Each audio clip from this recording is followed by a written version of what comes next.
My first and last in-season injury report. You ready? First and last. Excited. Is everyone fine? So everybody's fine. So nobody's going to get hurt the rest of the year? Everybody's good. All right, out for this game.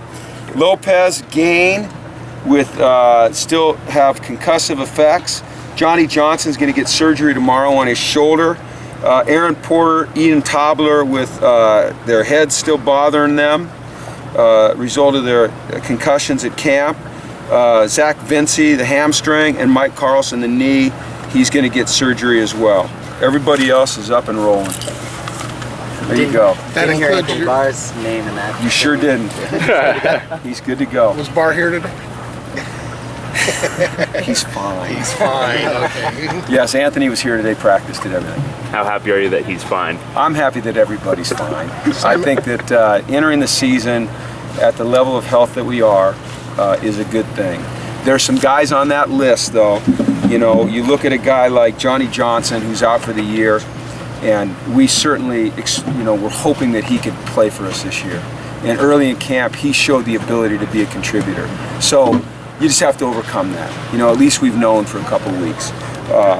Aaron Porter, Ian Tobler, those guys figured in, if not as starters, at least as prominent in special teams, or added depth. Luke Gain, hopefully he'll be back. Porter and Tobler, hopefully they'll be back. Gain will be back. Lopez will be back.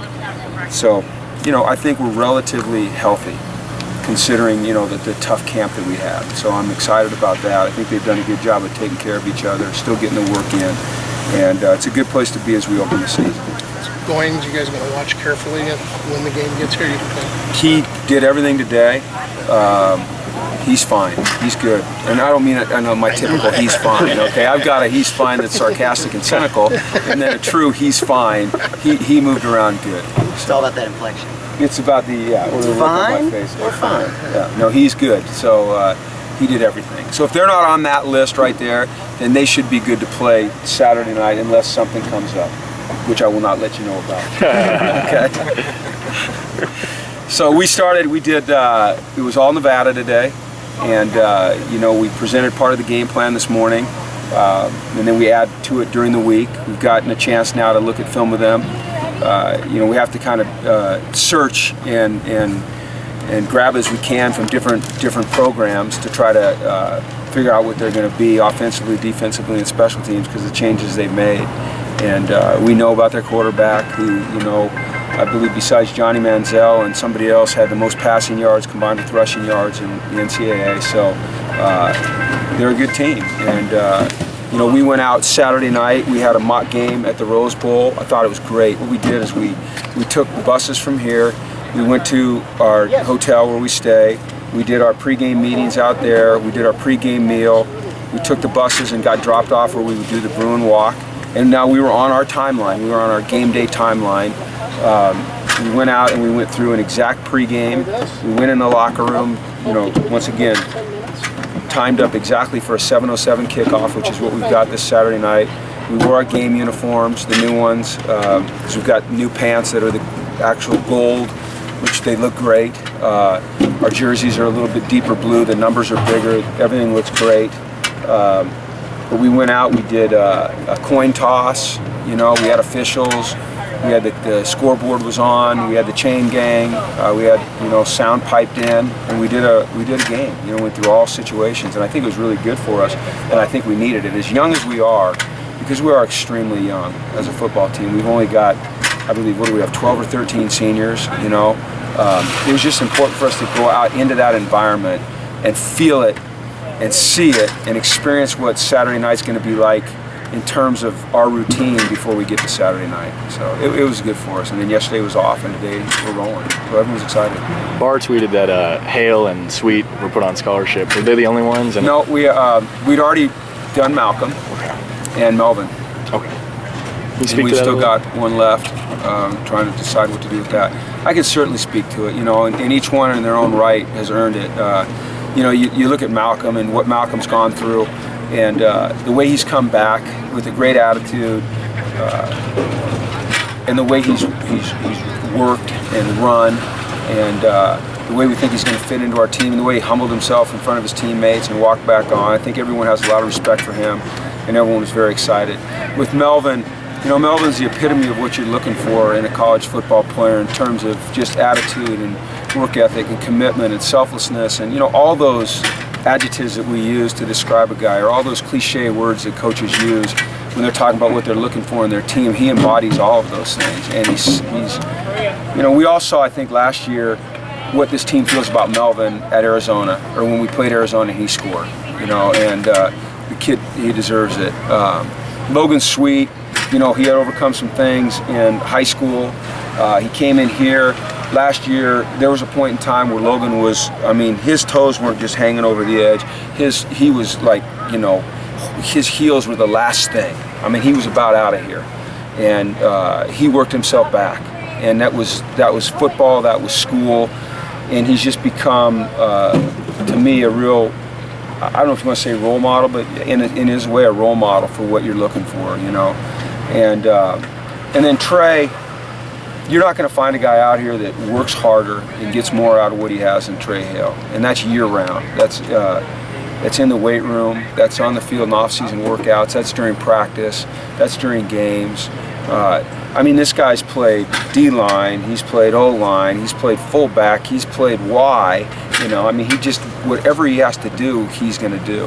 And so you just like to reward those type of men. So I'm really excited for them. You know, really help your team, that last scholarship. You can maybe spread the money around the media. I was thinking about doing that. You know, we haven't decided what we want to do there yet, you know. There's some thoughts, and we'll have to decide here. You know, we don't really have to decide yet because the school doesn't start for a while, but those four, and they all understand that it's a one-year proposition.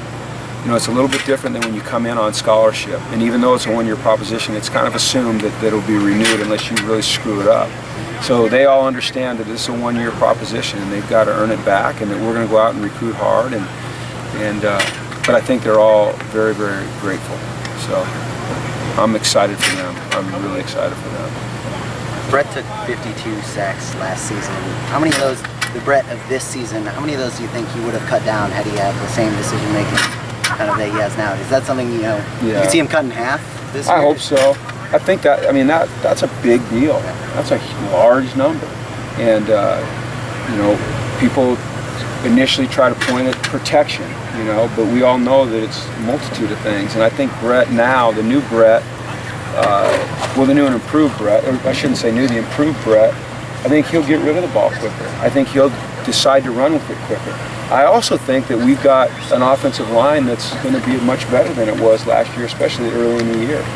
You know, so I think the combination of those things will really help. If we could cut our sacks in half and go to 26,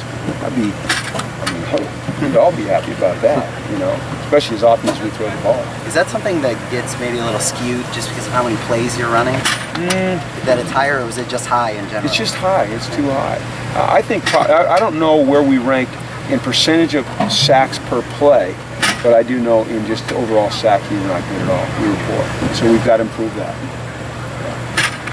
I think if we have to improve some things, you know, offensively, it's certainly sacks. Defense, and as a team, we've got to reduce penalties. Defensively, we've got to eliminate big plays against us. And then special teams, the penalties and just being consistent, which, you know, we really improved on special teams last year, and we've got to continue that. Running an up-tempo offense, is that something that, you know, sacks can hurt even worse than maybe an offense that is a little more slow and plodding?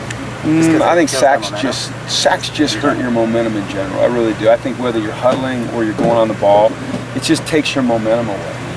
You know, and all of a sudden it puts you in unenviable positions. You know, rather than you throw it away and you have a 2nd and 10, you take a sack at 2nd and 17. That just changes your mindset as a play caller. It changes everything. So, hey, we're going to get sacked now. I mean, Brett's going to get sacked this year. But hopefully we are able to cut back. You know, I don't know if there's ever been a team in football that went, well, maybe the old wishbone teams, but you don't really get through a year without sacks. So. How do you feel about your secondary compared to where it was 2 weeks ago? Well, I feel better about it, you know, but I still want to see him out there in live action. You know, I think that I think we've got some talent there, but it's inexperienced talent, you know, and it's only going to get hardened by being out there, you know, under live fire. And so, you know, what I've tried to convey to the coaches and to them is that, you know, we want to remain aggressive in the way we play, but the critical thing is that we don't give up the big ones. You know, we're kind of transitioning from the veteran group we had that last year to this year's young guys, the talent. You know, we've got to give them a chance to have success. And so, you know, obviously part of that's calling the right defenses at the right time, and then, you know, putting them in situations where they can execute, and then they have to go execute. But I think that it's going to be a good group. They just need to work together. You know, they need time out there playing the game, and we'll see how they react.